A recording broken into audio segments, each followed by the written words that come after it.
Hello, my name is John Cassar, and I'm the director, executive producer here on 24. First, I'd like to thank you for buying the Season 5 DVD set. By doing this, you now have exclusive access to this behind-the-scenes video diary. You'll get to share in the secrets of the making of 24 in 18 installments throughout the broadcast of Year 6. Right here, you'll be able to see interviews and exclusive footage not seen anywhere else but on this website. You'll get specialized tours of wardrobe. Need a belt? The prop lockup, which is floor to ceiling filled with props, like this one here, for example. You'll have to watch out for this in future episodes. And this set behind me, which I can't really show you in any detail right now, but in a future installment, production designer Joseph Hodges will take you on a personalized tour and show you why it's a very important set on Season 6 of 24. And I thought I'd kick off the first installment with a director's tour of CTU. So let's start with Chloe's area. Chloe. Hi, Kim. You're still here.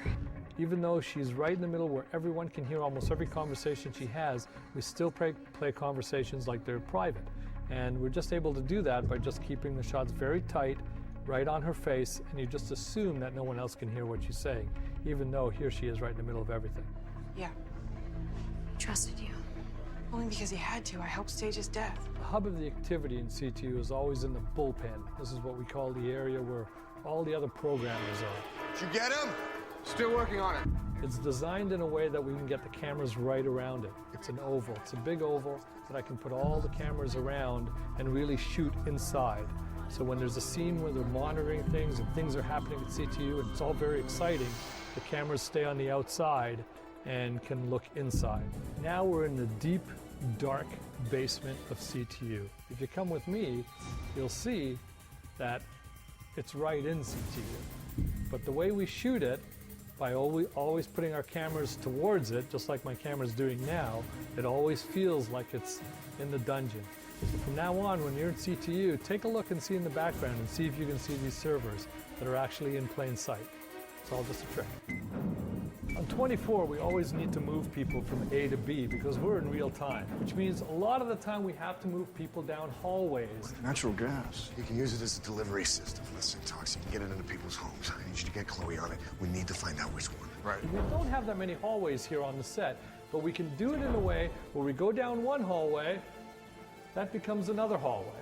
And so really we only have two long hallways which we keep using and reusing. A swing set is a set that you can make anything you want. So in 24, at CTU, we always need swing sets.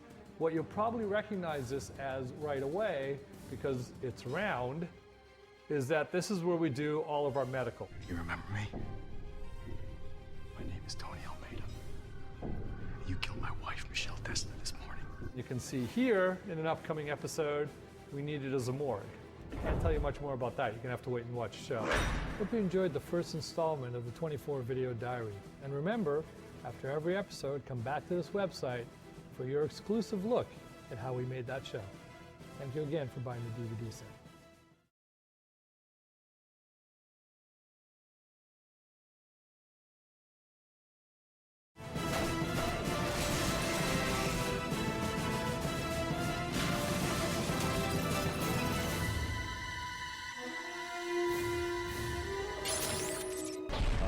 Blackwell. I'm the effects supervisor and pyrotechnician on the show.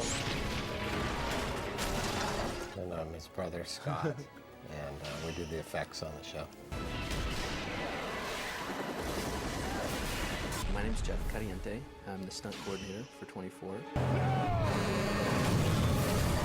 Everything that we do, whether it's a car crash, whether it's explosion, squibs going off, it's usually hand in hand with special effects.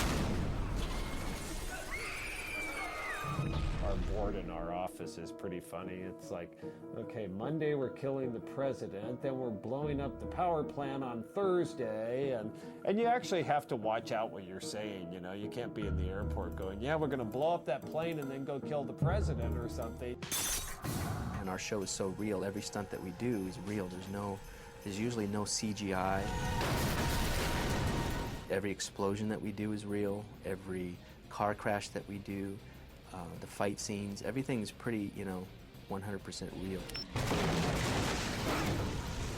Typically, there'll be maybe 8 to 12 different explosions going on.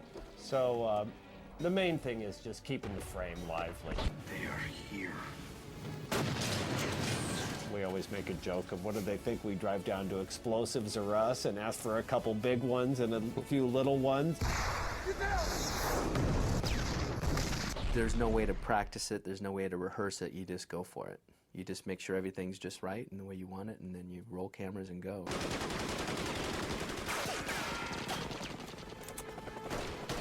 We'll get together a couple of days in advance, block the scene out, and then we have to run it by Kiefer. And Kiefer obviously has his say-so on what he would actually do. Federal agent! You okay? Yeah, go ahead. One of my favorite gags was when he was escaping out of the warehouse in season 4 to the car, and the rocket came down the alley by him. And that's the only time I've seen it in his eyes that, you know, maybe he was a little worried. And he said, well, Stan, how about if I turn around when I hear it? And I say, by the time you hear it, Kiefer, it's going to be 100 feet past you, and the car is going to be exploding already. So he said, how do you feel about it? And I said, you'll be all right as long as, you know, you're on your marks. He's a real good sport about it, though. You know, he'll, if he just gets dinged a little. I We mean, haven't really, clobbered him yet, so. yeah. The last thing you want is someone to get hurt. It's always nice to have that fear factor in the actor's face anyway when something goes off. Do it! Son of a bitch! Shot her above the kneecap! It's like, you know, everything you want to do as a kid, and now you get paid for it. We just did a nice big explosion last week, and just before we were going to push the button, I looked at Scott, I go, I love this part.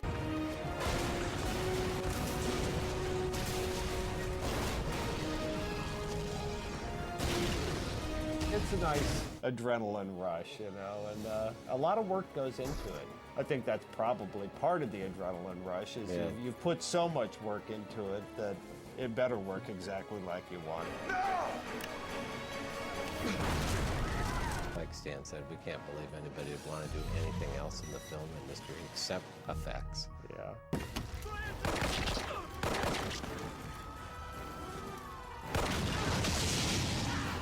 All the stunt guys that I hire, they do the right job. You know, their timing is impeccable so that it makes the special effects look good too. So together we make a real good team.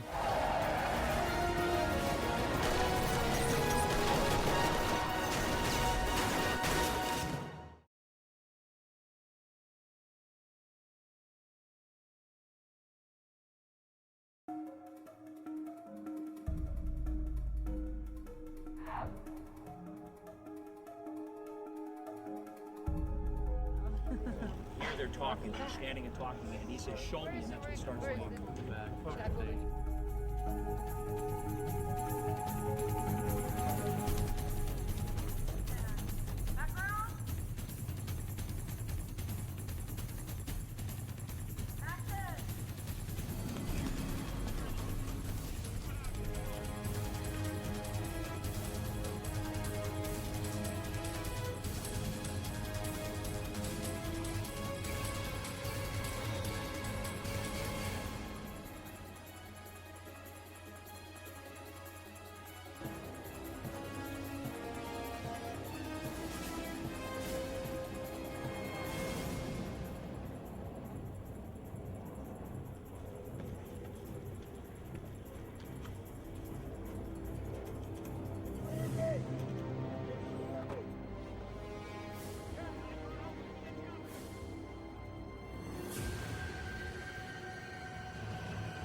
and Nicole were on the crane gunning this way for Kiefer's stuff, and dude behind him. And then we're pushing it off the roof.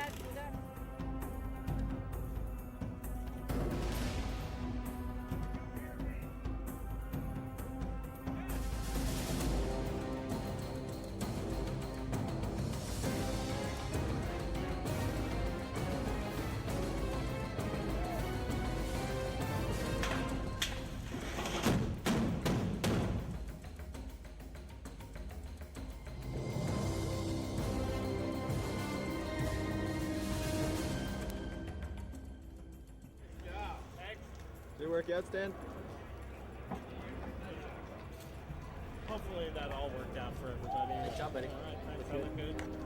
We're all happy with it. Everything was safe. That's the main thing. So, moving on to our next gags.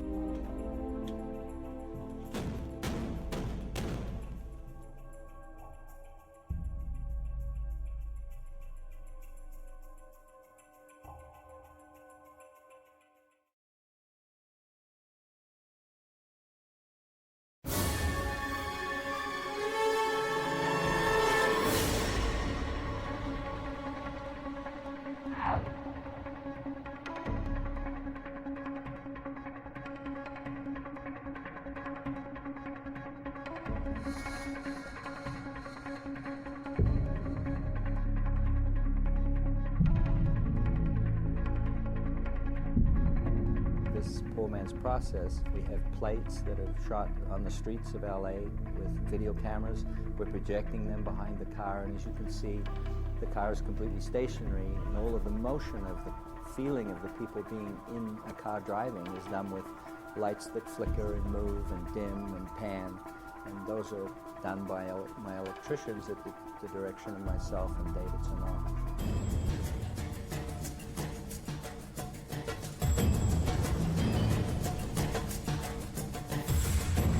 Driving fast. Move the cameras around a bit.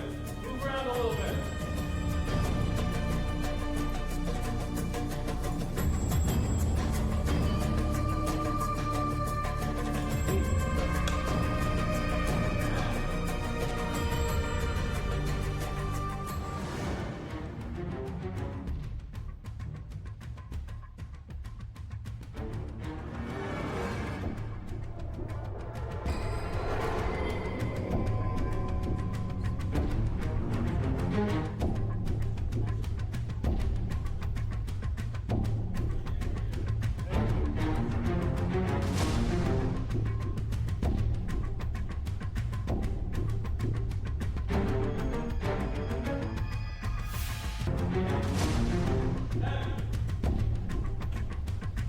Turn left. Do as I tell you. Turn left.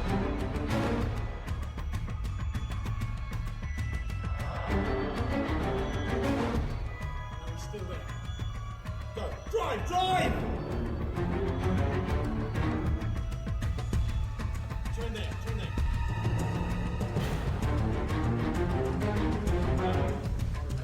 David, that's working well. Let's just see a higher look. Okay? Higher. The direction is good. It's as high up as you can jump. Okay? Because you're so high up.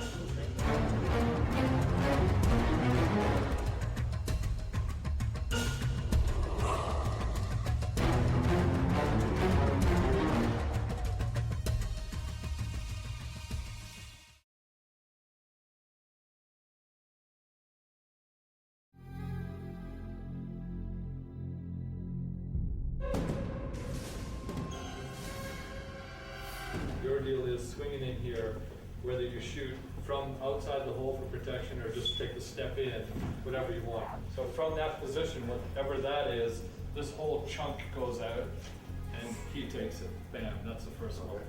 Okay, then you either step into here, right up, so boom into that, bam into this guy, he goes back, that guy runs, bang, this goes here, boom, no, not yet, okay?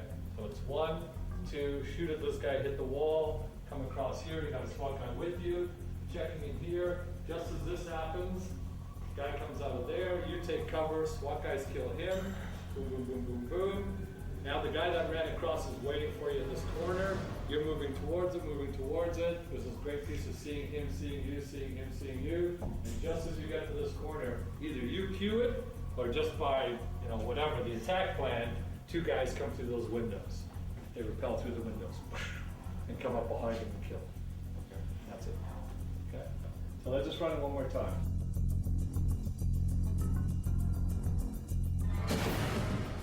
Bang. Bang. Bang.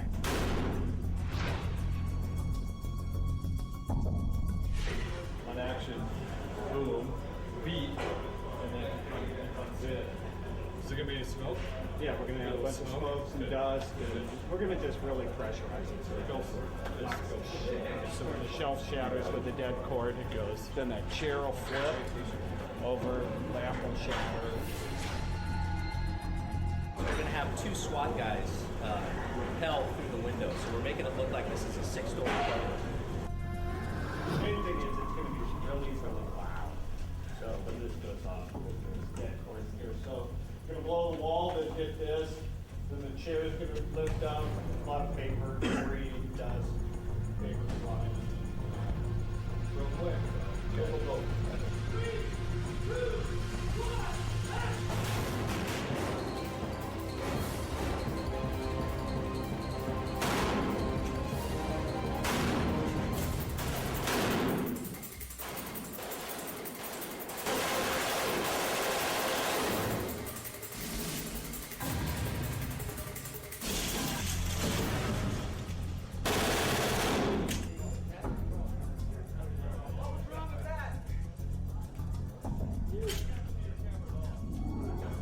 First time I've ever felt those machine guns like that. Behind you? I don't know why you wear a blanket. Oh yeah.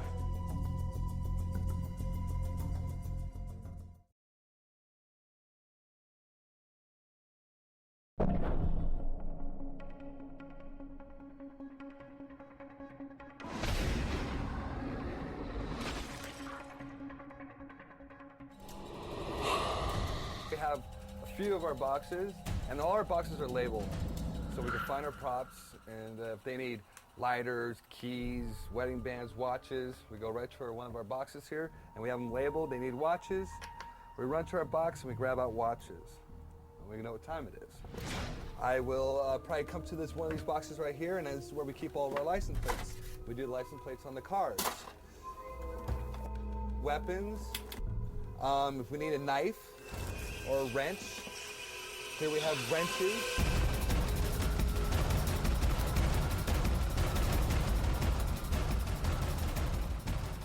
We have here is a Makarov. It's a 380 four-load gun. It's a real gun. Everything we have is real. The barrel's been modified to fit a four-load 380. This is the blank. It's got a quarter amount of powder a normal one would have. When it fires, the front is going to explode, expand open, and we'll show you one of those after we fire the first couple takes, and you'll see what it looks like. Here we have the dummy round. The dummy round is actual real bullet without any powder. So you'll see there's a primer. Now after the blank is fired, it brings in a dummy round into the chamber. So the actual gun racks forward, looking like it's going to fire again. But when you pull the trigger, nothing happens because it's a dummy round. So it's safe, but it looks like the actor still has more rounds in it.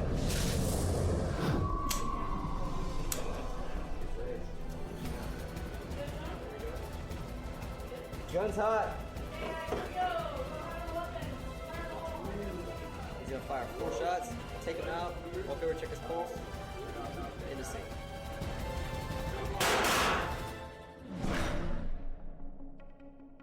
An M4 rifle, locked down to a quarter load, fires 223 round quarter load fire, which means they take the barrel, restrict it down to compound it from quarter load, so the back pressure builds up, cycles the next round.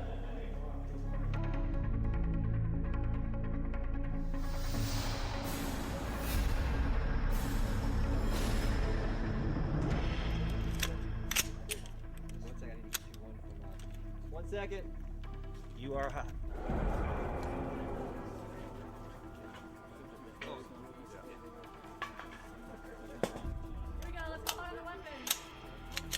Pistol's hot. There's picture.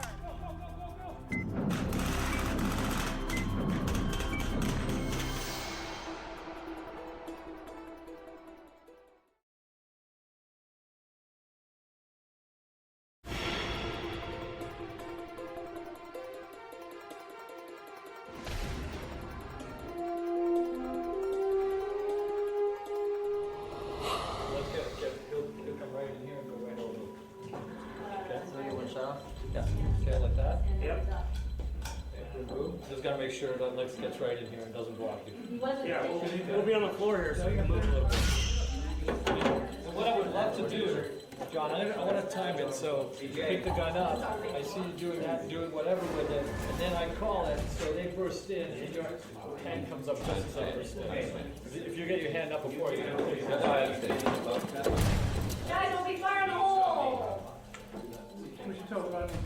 yeah, okay. Okay, in the meantime, let's shoot this. Take a picture. Guys are going hot. Gun's hot. See Mark? See Mark? Yes. I thought you had that under control. Don't be long before they get now.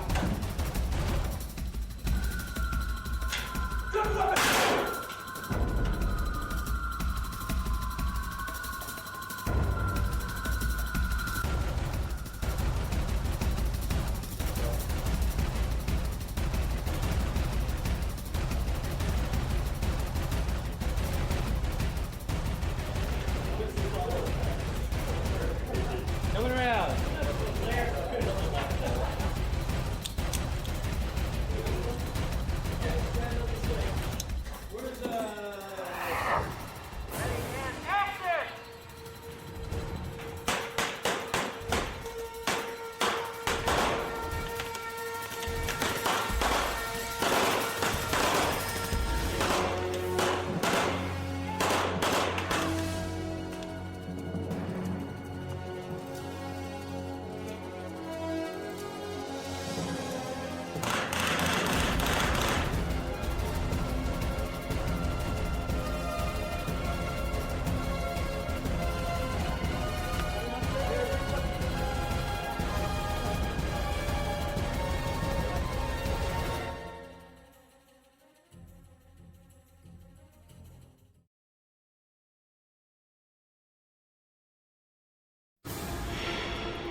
Work on the show 24.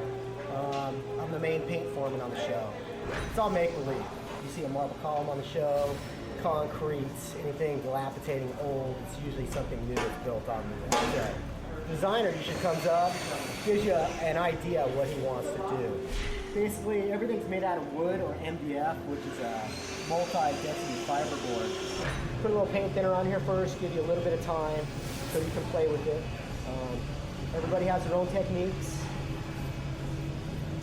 So on a feature, say this piece right here, I might have all day to do this piece, but on television, we have to get it done now. Here we are, we're in the warehouse, concrete floor. Everything isn't what it seems to be, masonized. We put a glaze on. And the trick to this is actually speed. If you're slow, your material is going to set up on you.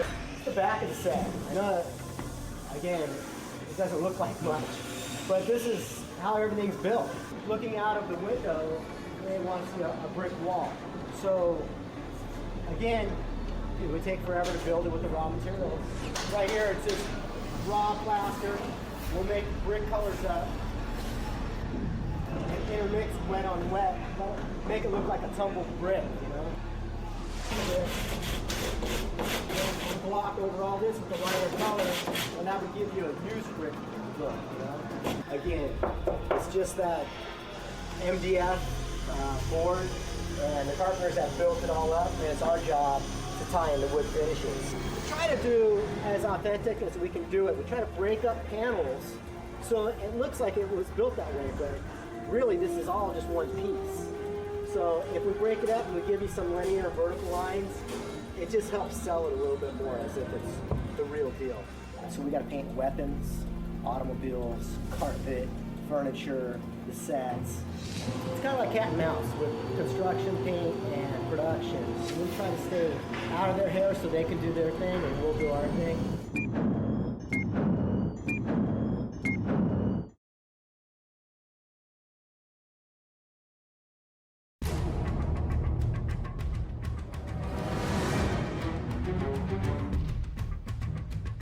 I've been here since season 1. It's been a great gig. I cut 8 episodes a year. There are 3 of us. It takes 3 of us to keep up and get them on the air on time. I read the script, but I try and ignore it while I'm cutting. I try and get I try and read the film because there are always a lot of differences. Once the director gets out to the set and the actors get involved, things change and they alter from the script. So if I work too hard trying to adhere to exactly what the script says, I'm not extracting the best potential out of the film. I need to sort of be a fresh audience in a way. How I decide what's going to be in the boxes or just in the show in general is my main concern is emotion. When I'm cutting a scene, that's what I'm trying to do. I'm trying to extract the greatest emotional impact from it. We've got 2 things that aren't really unique in 24. One is a very romantic scene. It's what I consider one of the great kisses I've ever seen on the screen. It's fantastic. Not so much for the kiss, but what happens right before and right after the kiss. The 2 actors, Marisol Nichols and Eric Belfour.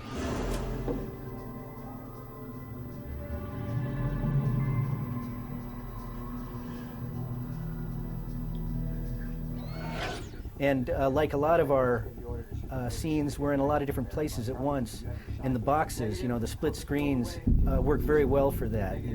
Cutting to the guys, the snipers on the roof, and the team that Jack's talking to. We're with Jack, we're with the kid, we're with Gradenko, the bad guy, and his teams. Ready to get down on the ground. All teams take out your targets. I'm building onto a timeline, and everything from the blue up is video, that's visual, and from the green down is audio. And you can see I've got a lot of layers here. When I do these boxes, I just stack the pictures right on top of one another, and then I can manipulate them like this.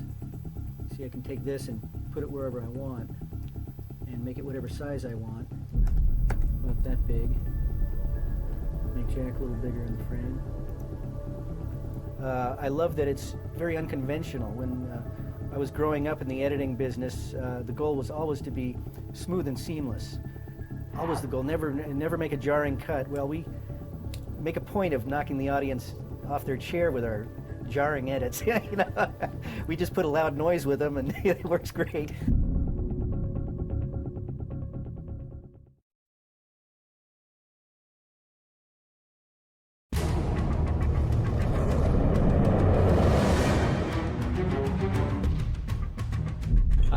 Charters, and I'm the VP on 24, and this is our first time shooting at the Santa Monica Pier.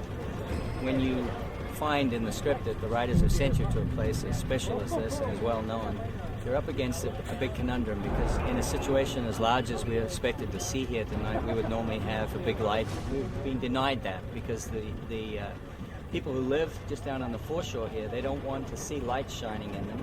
Also, our normal lights that we might use are standard condors, 80-footers. We can't use any of them either because they're too heavy on this wharf. This is an ancient structure, and so we've had to resort to little electric drive ones. One of the issues that is positive is that there's generally quite a bit of light, but it's never quite enough for us to shoot with. If we take our digital still cameras out and we stand here and we actually take a picture, that's actually not a bad image. And if I zoom in a little bit, you can see that that's pretty believable for a night look. But unfortunately, when you're trying to do a close-up of Kiefer, or in this case, he's running down this dock area, there are areas where there is no light at all. And so we have to supplement the existing lighting. And in order to bring this parking lot up to a level which allows us to shoot, we've added this 30-foot arm here, so an electric drive unit, so that it's quite light, actually. And we've got 1,000-watt powers on it, and they're just caressing the edges of the building, kissing past the bad guys here outside the dumpsters. And another one goes deep to find Kiefer when he arrives at that car. The other one of the 30-foot lights is, you can see it just poking up, a little arm coming up out of nowhere. But normally we have those twice as high, at least twice as high. So it's a little bit constricting because things don't quite work, but you make the best of it. And folks can sleep without being offended by lights. But I'm sure they're watching us, as are the fans over here. There's a big cluster of them there. It's kind of fun. We don't get this usually because we're out in the middle of nowhere, always shooting in miserable areas that no one knows about. But here, there's 100 people watching. So this is a remote control, lovely Trestle device that can be set to do an iris control, change the stop, or focus. And in this case, it's actually going to control the intensity of a light. So now I have control on it, right? So you can see me dial it up, right? And all the way down. But what it does, it just puts a tiny little glint in somebody's eye as they're being, if I'm an actor, I'm coming at you. It just puts a little tiny glint in the eye.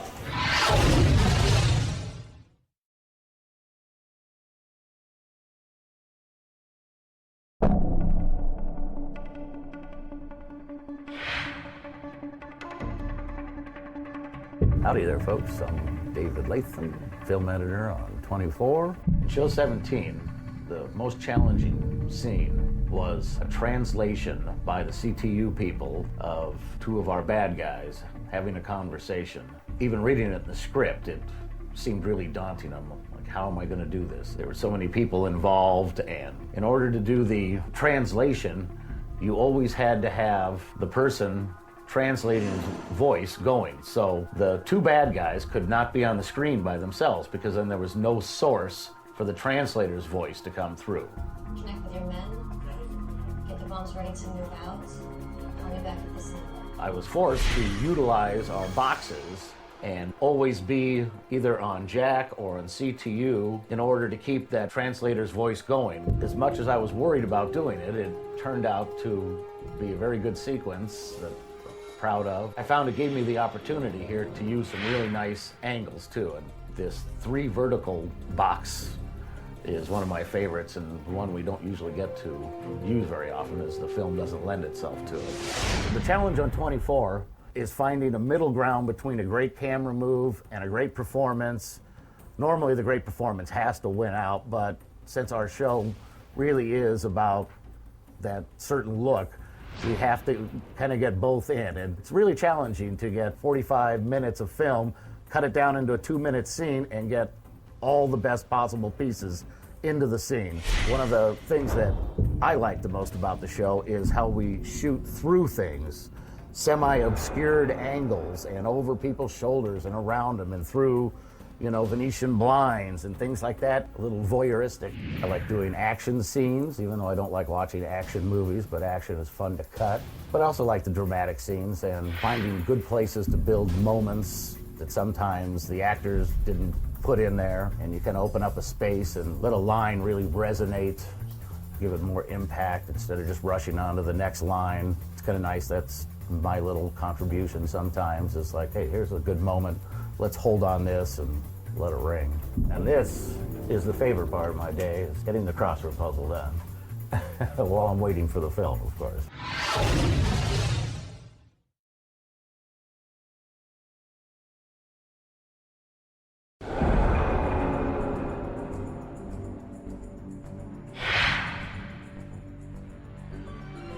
Welcome to the 24 Wardrobe Department. I'm Jim Lapidus, I'm the costume designer. This is the wardrobe, what we call the wardrobe library or the wardrobe stock for 24. So a lot of the day players and a lot of the extras are fit out of this stock.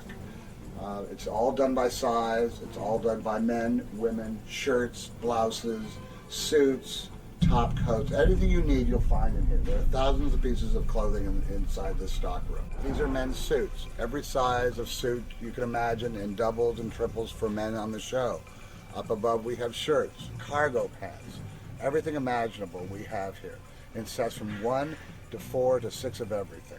So these are the clothes for the extras that come into CTU. As you can see, they've got their names and they're alphabetically. They come back on a daily basis to work in CTU. Now, we fit these extras back in June and July of the year. These people eat very well on our show. So I check, when I walk on CTU and I notice that the pants are like off the ground and they seem to be like an inch too short, I know this person has put on a little weight and we need to let out those clothes because these extras are fed very well here on 24. I'm Nick Meno, set costumer on 24. What we do when we first get in is look at our call sheets, see what principals are in, steam their clothes, prep them for the day's work, find out what scenes we're doing. We go down the line and do stunts, get those guys together, set them in their rooms. We have background that usually comes in about an hour after that. Once we get to set, we make sure our actors are continuity matched so that they look exactly like they have since we shoot 24 over the course of one day. Depending on if they're getting shot, beaten, choked, we have to make those adjustments. On the carts are multiples of principal, stunt, and background clothes.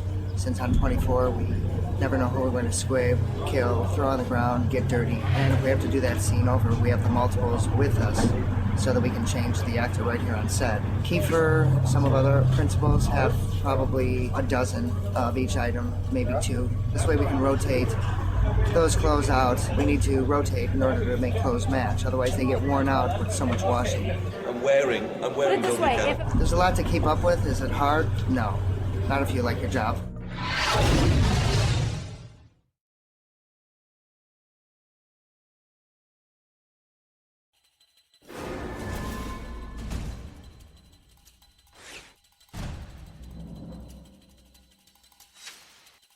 Oh, yeah.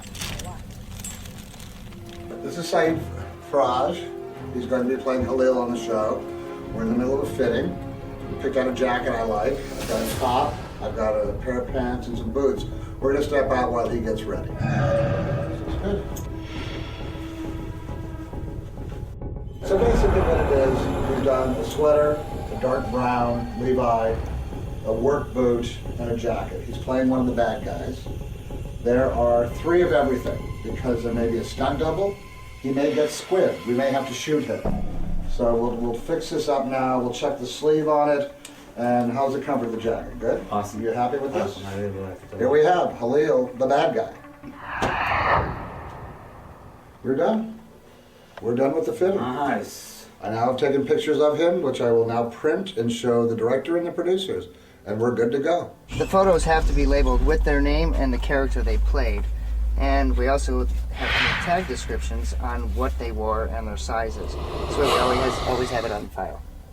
Part of wardrobe's job is to keep continuity and photos and tag descriptions with their continuity page so anybody can come and see who's worn what in what scene.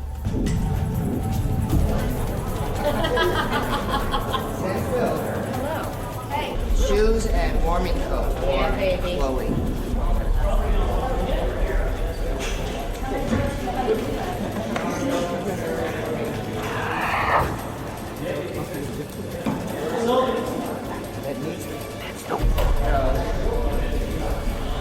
And we also do their glasses. Right. There you go, my little starlight. It's just so bright, I gotta wish it. Wow.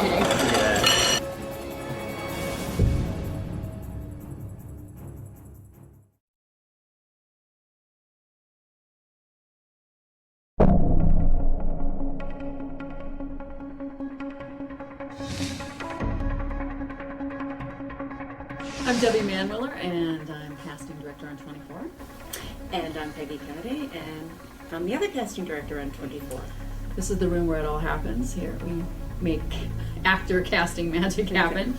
Or try to. Cast all the roles, anybody that talks. We have sort of our set groups of characters. We have our actors in the CTU. We know that that's always going to be a base group of people, that there'll be some people set from the beginning of the season that are series regulars, and there'll be people that'll filter throughout the season. We've got our group of our Washington storyline, or our political storyline, always a president and advisors and all the people that would populate that world, and then we have our bad guys, our terrorists of the year. We shoot 2 episodes simultaneously, so it's usually a large cast that we have to assemble. In the beginning of the season, we were given our blueprint for the season for the first 2 episodes that we get together, and we are given a list of characters that they think are going to play large in the first 13. And sometimes we're given only descriptions, sometimes those characters have big arcs in the first couple of episodes, and we just have to use that as a jumping off point to do some educated guesswork about who these people are going to be fleshed out. And sometimes they can give us a good idea of how that's going to play out, and sometimes the writers themselves, the writers don't actually know. because they get up in those rooms and the stories sometimes play themselves out, and the characters can only be taken so far. So sometimes they'll tell us, oh, this character will play all season, and by episode 6, they don't have a place to go that makes sense of that character. It's very organic. I mean, a lot of times an actor will do something that sparks the writers. Part of the thing with real time, too, is it is almost like real life. But say, for the sake of argument, somebody comes into an office, you know, to help out with something, and like that, you don't know anything about the people there. You don't know what their lives are like. And it's very true of the show. We like to describe it as it's a merry-go-round. And you jump on, you get to stay for a while, and then you jump off.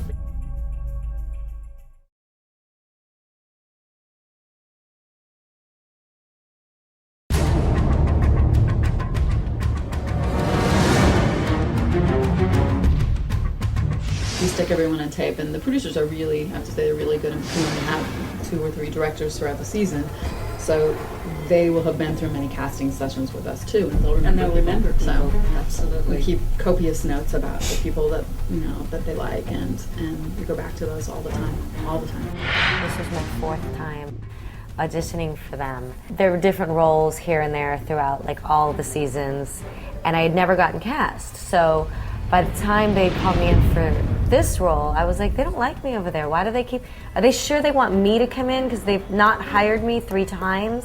In the 2nd season, she was up to the Vanessa Ferlito. The Vanessa Ferlito role. The Claudia role. We try not to have to bring people in 10 times and use our auditions as an archive, but sometimes the role is so different, or it's been too long, and it's a different director, so she did have to come in and audition again. I did the audition, and I remember I walked out of there and I called my agent. I was like, they don't like me, I'm telling you.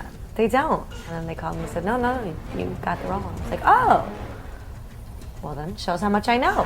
I wasn't nervous auditioning. I was nervous the first day when I came on set and I had 2 scenes back to back with Chloe telling her that Jack has to die. You don't want to be that girl on 24. The way I look at auditions now is that I'm going in to be of service. And that's what I felt Buchanan was coming to CTU to be, of service to the story. How can we help stop this threat to our country? So I went in with the audition with that. They didn't know how long the character was going to be here. They wanted, I'm sure there were going to be things to be revealed, which were chemistry, a dynamic on the set, what kind of energy I would bring. When I met Joel, he said, it's going to be a good part. Those are the words the actor likes to hear. Whether it's clear what that means at the moment, that was music to my ears, and he was right. I actually didn't audition for Karen Hayes. I auditioned for the president's wife, the role that Jean Smart played. I knew I wasn't quite right for the part physically. I knew that I could act the part, but I have a very, very strong persona and presentation, and I knew that, but I knew that I wanted to meet them. And I knew I wanted them to see that I like to play, and I can get in a room and I can talk, and I had good ideas, and I'd be a great person to work with. Did the scene, and I did a fine job. Jean Smart is perfect for the part. I didn't feel connected to that part in the way that I eventually became connected to Karen Hayes. I was told that it was a national security official. Didn't realize it was actually going to be the person who was going to head up CTU. In our show, the actors don't count the amount of lines they have, they just make sure they're still in them. Exactly. Or when I call the agents to, put people on hold or to give them the heads up that they're in the episodes, I can't tell you how many times I get, are they still alive?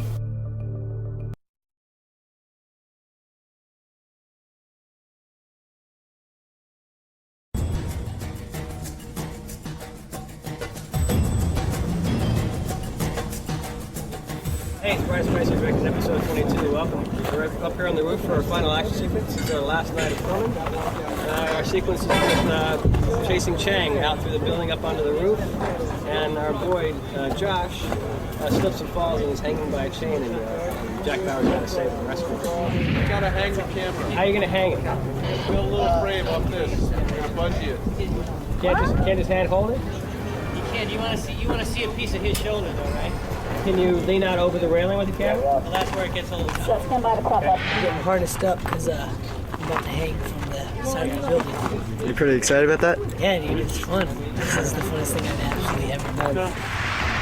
Not every day you get to hang from a building. As long as you see him, we whip onto him right to left, and then you counter, start walking left, and then step in the foreground. Just get a little bit of hip. He's going to crawl through your frame. How's that? No? It'll work. He's a little cut off. We may have to raise or lower him to clear his mouth.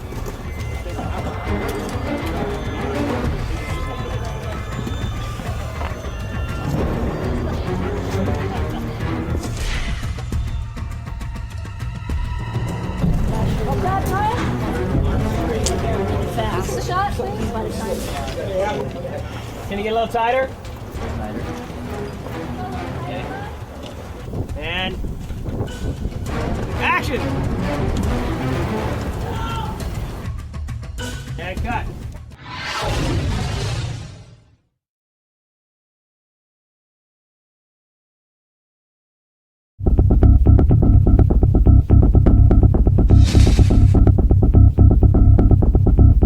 Set decorator is like the interior designer who comes into a space and selects the drapes, the furnishings, all the accessories, all the artwork, everything that's going to be seen within the space. When I read the script, as I'm reading it, I get a sense of who the character is, what has he done, where has he been, where is he going. We're going to try and convey, really express the character of the space before the actor comes forth to give it voice. There's a calmness about Buchanan, even though he's in the middle of all the chaos of CTU. There's almost like a Zen-like calm about him. That's just my gut reaction to his character. And so I used earth tones and colors that were sort of neutral to just continue that Zen quality. Now, looking for a piece of artwork that wants to live. Oh, I know. I'll put a lamp and a painting on over that thing, and we'll take this floor lamp in and this floor lamp. When I actually get in here, I don't always know what I'm doing. I just get the furniture here, and it's kind of an organic process to just see what feels right. And I'm as surprised as anyone when it's done, what it looks like, because I don't really have a strong preconceived idea. I just allow it to evolve organically. Per episode, we do about 30 sets, and they can range from things, a really dusty oil field yard to a beautiful interior. We just have to not only have the quality of the sets, which we're meticulous about that, but be able to just move through them at such speed. It's assessing, okay, that's how much time do I have, and even though I need this much time, I've got to get it done in this. So a lot of pre-planning so that I can go in and just do it, and then leave the crew to do the things, and often I can never look back.